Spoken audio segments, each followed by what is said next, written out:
Hey, Denlin and everybody else. I just wanted to send a video response instead of a text response.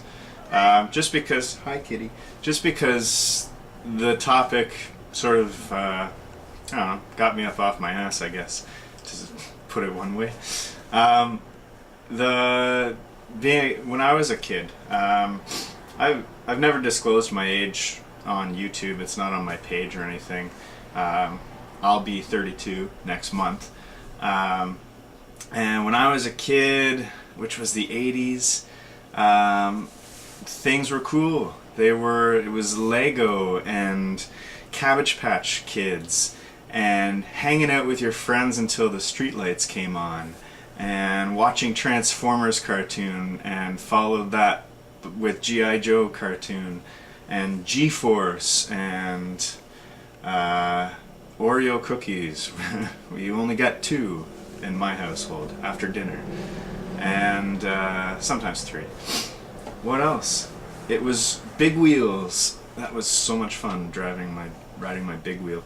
And wagons were cool. I used to walk around the block of in my area and collect bottle caps, but just beer bottle caps, so I'd like sniff them when I was a kid.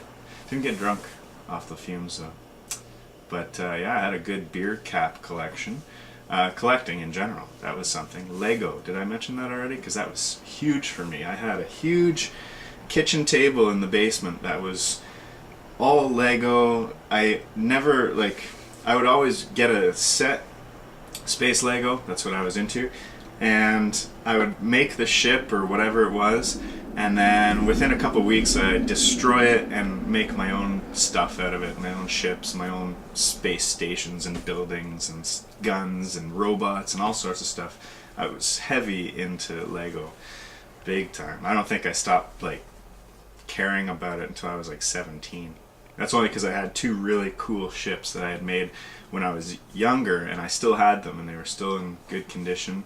And yeah, eventually they got destroyed. I would have loved to show you because I'm still proud of it, but I have a picture of it somewhere. Anyway, no big deal, but Lego, huge.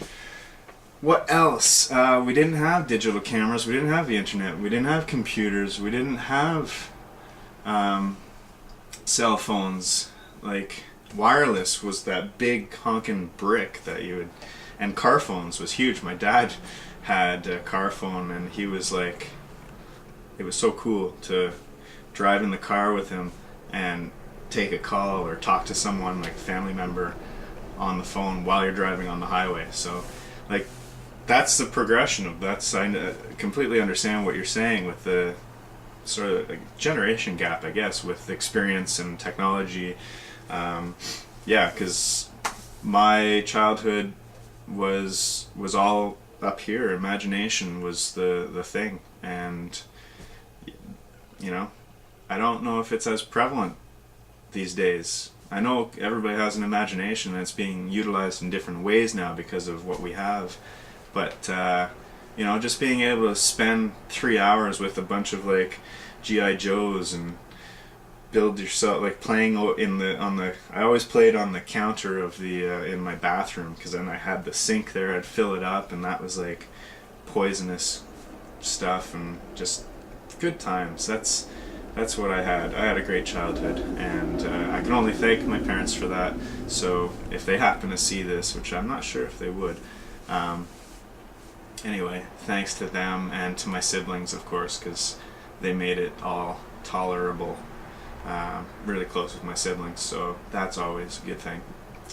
And maybe that's a result of not having so much technology. Board games, that's another one. I played a lot of board games and cards and stuff. Yeah, there's a million things I'm sure I'm leaving out that are pivotal to my experience as a child, but I think I've hit the major ones for what I can just recall off the top of my head. Anyway, that's the way it was, and I'm glad to see that we're progressing anyway. It's a big social experiment, if you ask me. I mean, in 50 years, how are we going to be interacting, and that's all kind of cool. And I'm not sure if I'll be around in 50 years. I'd be pretty damn old, but yeah, the whole just watching everything change from, you know, through the 80s, 90s, and the new millennium, or the 2000s. Or, I mean, has anybody figured out what we call the first decade of 2000? The millennia, the new millennia. That's gonna get old though. Say that for 1,000 years. Anyway, thanks. Take care.